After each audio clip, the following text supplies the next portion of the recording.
origin of the reserve force in the Philippines began way back in the pre-colonial period, year 1521, when Raja Lapu-Lapu, the chieftain of the Mactan Island in Cebu, rallied his troops and defeated Ferdinand Magellan and the Spanish invaders. Raja Lapu-Lapu and his townsfolk became the very first reservists that saw action in defending the Philippines. The presidency of Manuel L. Quezon became the avenue of the first enactment of the reserve force. An act was then put to paper on the very first legislature of his governance.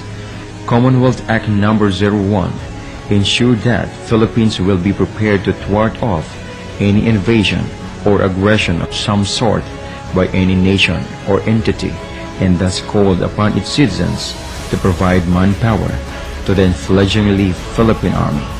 The National Defense Act of 1935 heralded the creation of what would be the Armed Forces of the Philippines and their first documented account of voluntary citizen enlistment.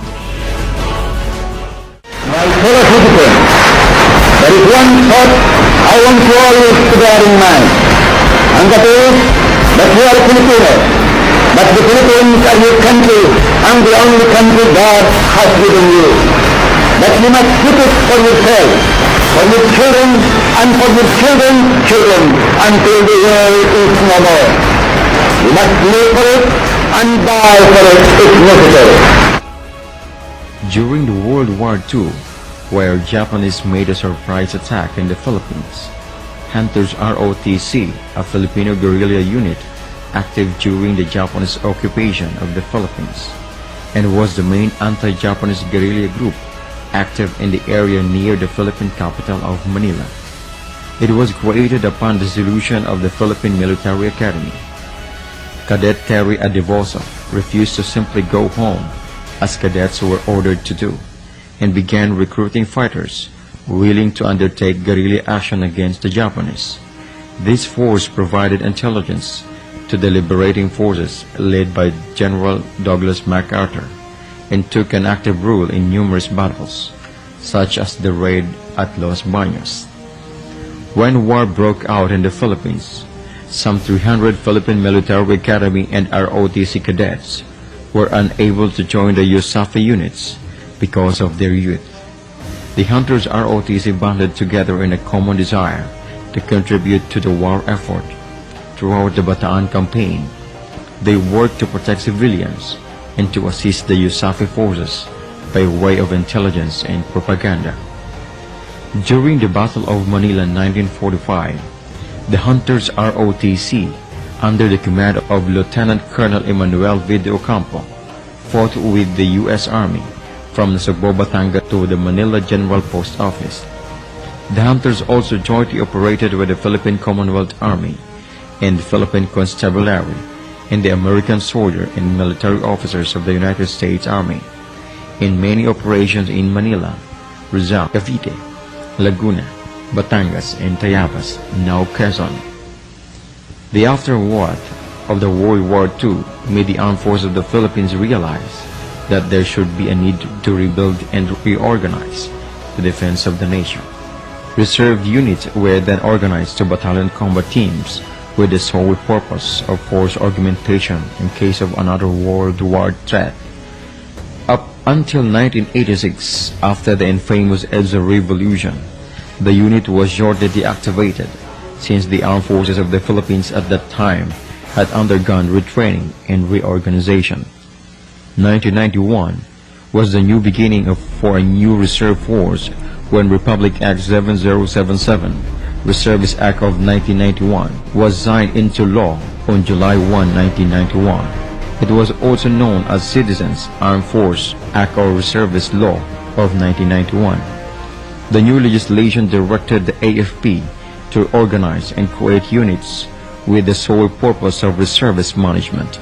That's why, on May 12, 1992, the Reserve Command of the Philippine Army was again reactivated pursuant to HPA General Orders No. 392 and was later again renamed as the Army Reserve Command on October 1, 1999, HPA General Order No. 1300, and was given its marching orders to maintain, administer, develop, train, and organize reservist units to help enhance and sustain national security.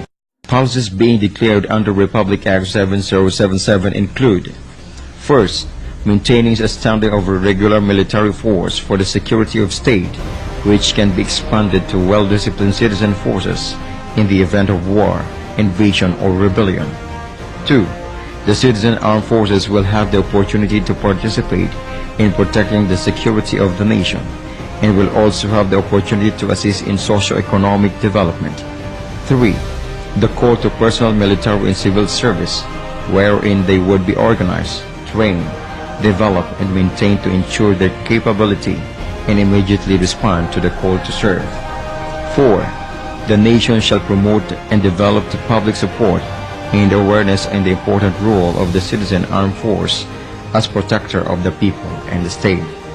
Number 5. The manpower of the citizen armed force shall only be conforming to the projected and the actual needs. It is not envisioned by the state to have a nation under arms, unless extremely necessary. Article 2, Section 4 of Republic Act 7077. The mission of the Citizen Armed Force is to provide the base of expansion of the armed forces of the Philippines in the event of war, invasion, or rebellion, to assist in relief and rescue during disaster or calamities, to assist in socio-economic development, and to assist in the operation and maintenance of essential government or private utilities in the furtherance of overall mission. The reserve force shall be organized into 5 components, namely: first, the Army Reserve Component.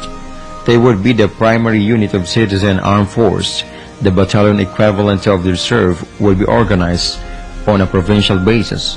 Reserve units of the brigades and division equivalent would be organized on a regional basis.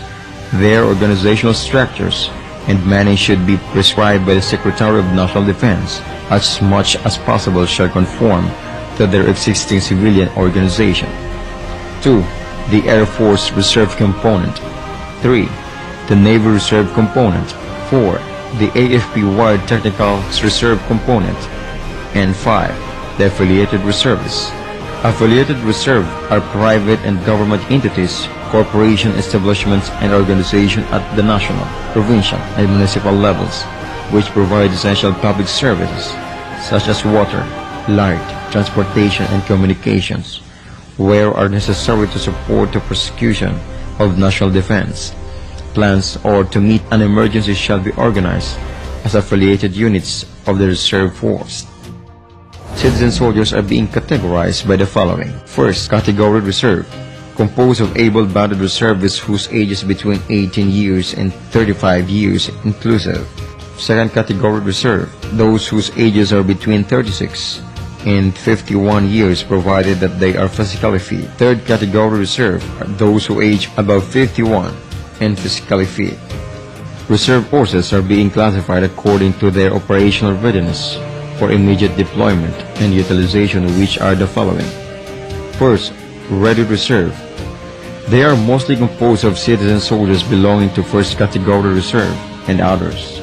They are subjected to be called at any time to augment the regular armed force of the AFP not only in times of war or national emergency, but also to meet local emergencies arising from calamities, disasters, and threats to peace, orders, security, and stability in any locality, including the need to provide assistance in relief, rescue work, and other civil assistance activities. 2. Standby Reserve. These are mostly composed of citizen soldiers belonging to Second Category Reserve and Third Category Reserve, except as provided in this Act. The members of the Standby Reserve shall be organized and assigned to specified reserve units and shall be maintained through annual assembly tests to update their records and their present addresses together with the others. The Standby Reserve may be mobilized or ordered to active duty only in times of national emergency or war. The ranks of the members may be upgraded if they voluntarily participate in training or serve with the Ready Reserve units in their areas if their Standby Reserve units undergo retraining. They will, however, be encouraged to upgrade their military knowledge. Retired Reserve. shall be composed of citizen soldiers who have qualified for retirement through length of service, old age, or disability. For this purpose, 65 years shall be considered as the retirement age. However, if qualified and fit for duty, a member of retired reserve may be ordered to active duty in times of local or national emergencies. If he volunteers for active duty when the Secretary of National Defense determines that they are not enough qualified citizen soldiers with his special skill and qualifications in the Regular Reserve or the Standard Reserve in his particular area of residence. To aid the Republic Act 7077, Republic Act number 9163, known as National Service Training Program, Act or National Service Law of 2002, had defined the policies and procedures in administration, training of ROTC unit, the National Service Training Program or NSTP. The future of the Army Reserve Command will be aligned pursuant to the directives of the Philippine Army's Transformation Roadmap to 2028. It's a 15-year strategy to attain its vision to be a world-class army that is a source of national pride, meeting the demand of the 21st generation.